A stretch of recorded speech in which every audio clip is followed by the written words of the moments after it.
Hello, this is Trevor down at Wilkins Harley-Davidson. Today we're going to be starting a 103 to 110 motor build.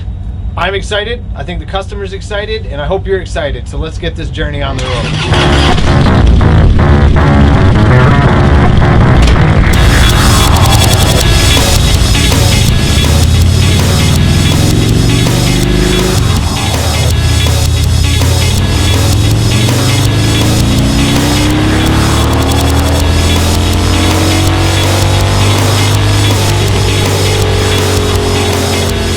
So we just ran the base runs. We're starting out with 77.84 horsepower and 96.77 foot-pounds of torque at the rear wheel. Let's see what we can do.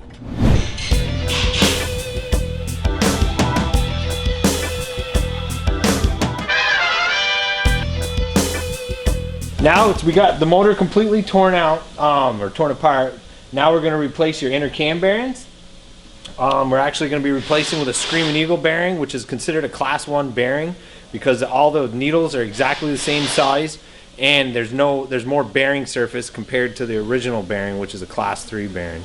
I have a Screaming Eagle puller tool that I like to use. Works really well for pulling the cam bearings. You just push that in there gently.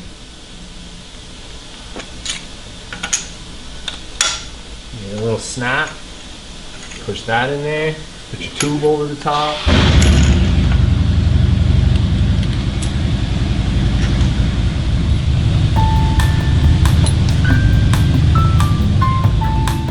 Get it so it's just starting to feel a little snug. And tap your forcing rod in lightly.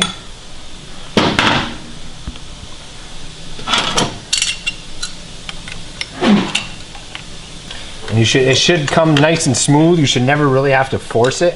If it feels like it's being forced, you should stop. Something's not wrong.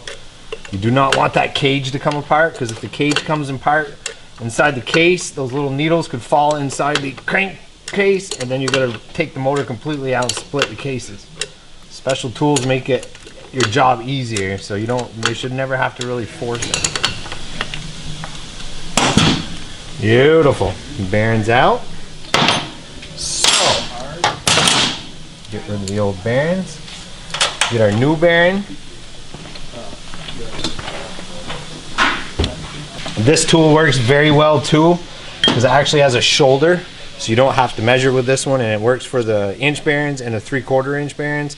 This is a 6-speed, so this has inch bearings, and you always press on the numbered side. That's the harder side of the case. This tool works very well. Thread your shoulder adapter on. Pop that on. I always like to lube it with a little oil when you're pressing a bearing in. Clean oil.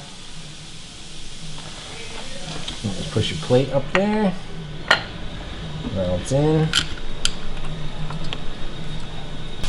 I like to bring it up till it's snug, just till you start seeing pressure. And I actually like to look in there with a flashlight just to make sure everything's lined up, everything looks good. It does. Just slowly push it in. There's no point going fast. It's nice and slow. It should go in nice and smooth. If you feel anything restricting you, you should stop.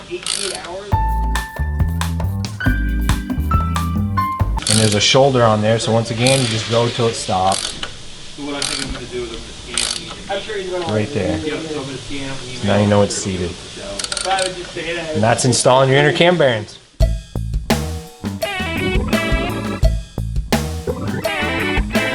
Another good thing to do once you have all your cylinders and stuff off is you should always check that your cylinder studs are tight. And a good way to do that is you double nut it. So bring your nut down onto here. Put another one on here. Tighten them together. And see how that one came loose. So, what I like to do is I back them out just a little bit. Because your cylinder studs, your cylinders are sitting down on them, and then your head's on top, and your head bolts into there, so it's kind of compressing everything together. And if these are loose, your motor's just not going to be tight, which could cause base gasket leaks. So I bring them up to about there, then I just put a drop of red Loctite on them. And then bring them back down. And you should check every single one of them. You're investing this much time into a motor, you may as well make sure it's all tight.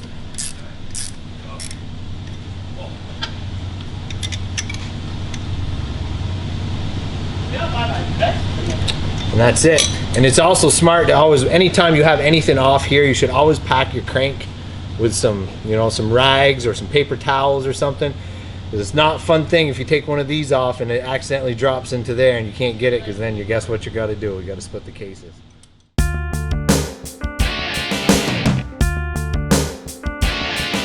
Okay, so now we're going to be updating the valve springs and the heads to the new Beehive valve spring.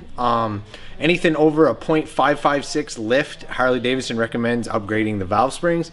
And the cams we're putting in are the 585 cams, which actually is a 0.584 lift. So we're going to be upgrading the valve springs. And the heavier, these valve springs actually have a 208 pounds of pressure onto the valve. So that'll prevent valve float and stuff at like high RPM. And this is actually a good time. You actually replace your valve seals at this time too, which is nice.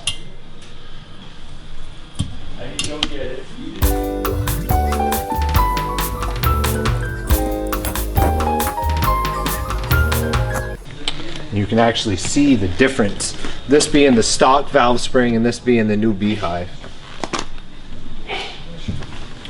So you take the old valve out, valve spring and valve out, and you want to get your oil seal out of there. Just kind of wiggle it a little bit.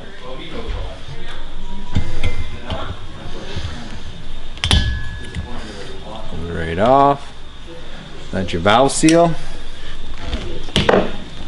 Clean it up a little bit. And what's really important going back on with these is that you protect your valve seal.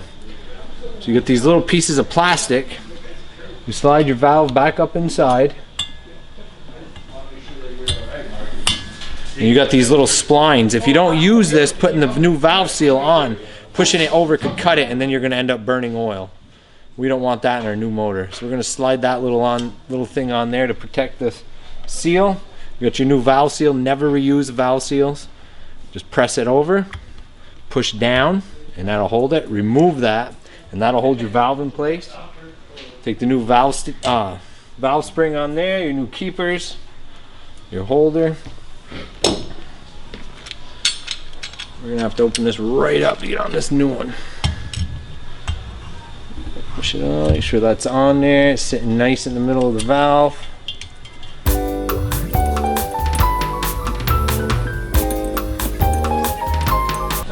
Down just enough so you can put your keepers on there. Kit actually comes with brand new ones. Put it on there. Yeah, we will be doing that. They're coming on Saturday, paperwork, parts and all. Get some new headlight from Harley. Sitting nice. And then bring it down slowly, and everything will lock itself right in place. That's it.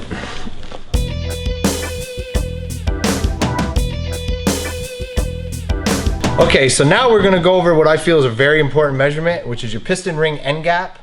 You don't want what you want is the smallest end gap you could possibly have that's still within spec. If you have it too small, you gotta remember when the engine gets hot, everything gets bigger. And if it's too small, that end gap will actually close, and if the two sides of the piston ring touch, it could actually break, causing scoring and eventually an engine breakdown. And on the opposite end of the spectrum, if the gap is too big, you could get gas and oil through there, which could cause blow-by or oil consumption. So it's a very important measurement. So the way to get that measurement, here we have our top ring, piston ring. I slip that into the new cylinder very gently. I take the new piston. I just use this to push it down a little bit so I can get a nice even measurement. I push that down a little bit, and there's your ring end gap. And the spec for this one is 10 thousandths to 16 thousandths. So we're going to use our feeler gauges here, and this is your 10 thousandths. See, that one's nice and loose. That's good. So you know it's not smaller than 10,000. So you're within spec on that side. So the biggest, the top end of the spec is 16 thousandths, which is this feeler gauge. We don't really want this one to slide in. So that's nice. So you know it's well within spec. If your spec is too tight, you can actually get a tool. This is a piston ring filer. So it actually you can take your piston ring and you can put it in there, and it actually can file it down. This will spin, this wheel will spin, and you can file it down to get to your spec. If the piston ring is if the gap is too big, you can get a piston ring stretcher. Just kidding, there's no such thing as a stretcher. You have to replace the rings. So that's piston ring end gap.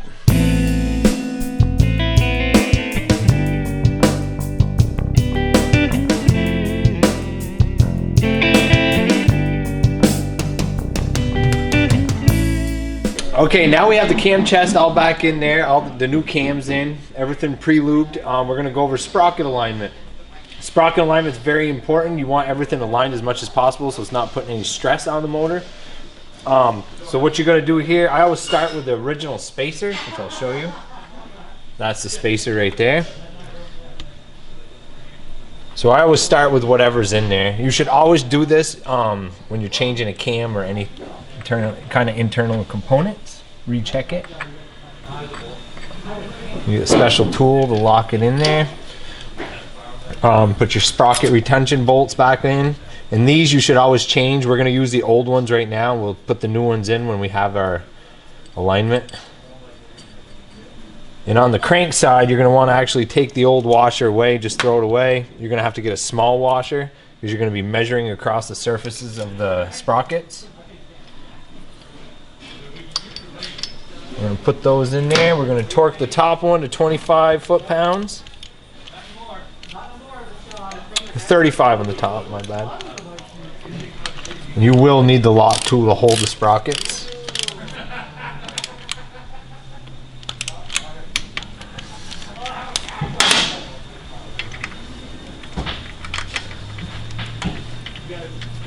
The bottom one's going to be 25 foot-pounds.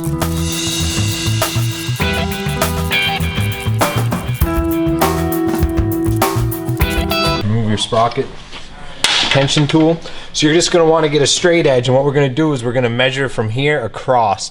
And we don't want more than the spec on a twin cam is 10 thousandths, and we'll measure that with a feeler gauge. The best way to do this is to get a feeler gauge, straight edge.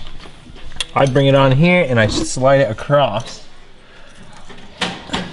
And you can see there's the little gap right there, and then we'll measure that. That's going to have to come out more. Because that's a 10 thousandths feeler gauge, that should have like a slight drag to it. So we're gonna actually have to go to a bigger spacer to bring that out more.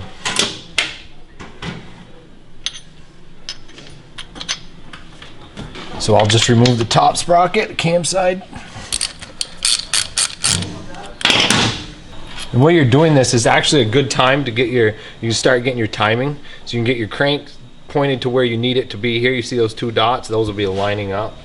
So I just like getting them there now so that I'm ready for when I have everything right and retorque everything. So we'll take this off, take this spacer out. And sometimes you can still see the size, but you can see the size there, it's 3.30. So I like to just go up one more size. So we'll find the next one. This is going to be 3.56. Because it wasn't really that far off. So we're going to try that one first.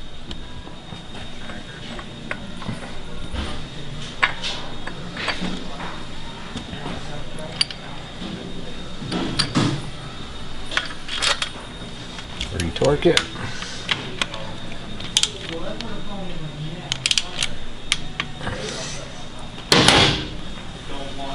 Oh no, you're good.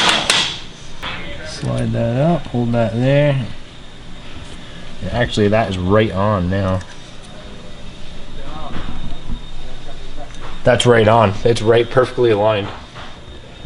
Very important. So now we'll go ahead, take those back off. We'll use new retention bolts. We're going to put the cam chain on, the tensioner on, put the cover on, retorque it. We've got the top end. We've got to put the push rods in, put the rocker arms in, exhaust, and then get in the dyno and tune this baby up.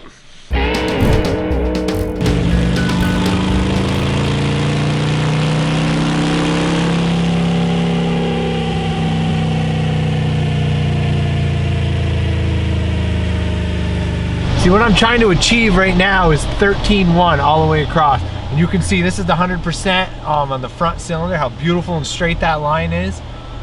And you can see at 80, same thing, 60, all the way on up. What I'm working on right now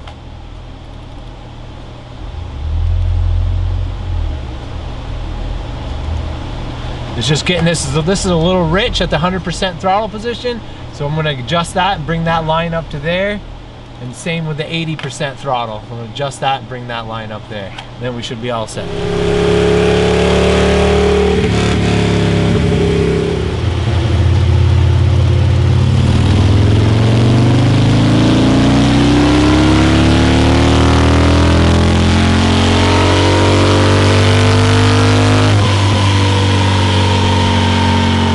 So we started at 77.84 horsepower. We gained 90.1 to 90.15 horsepower.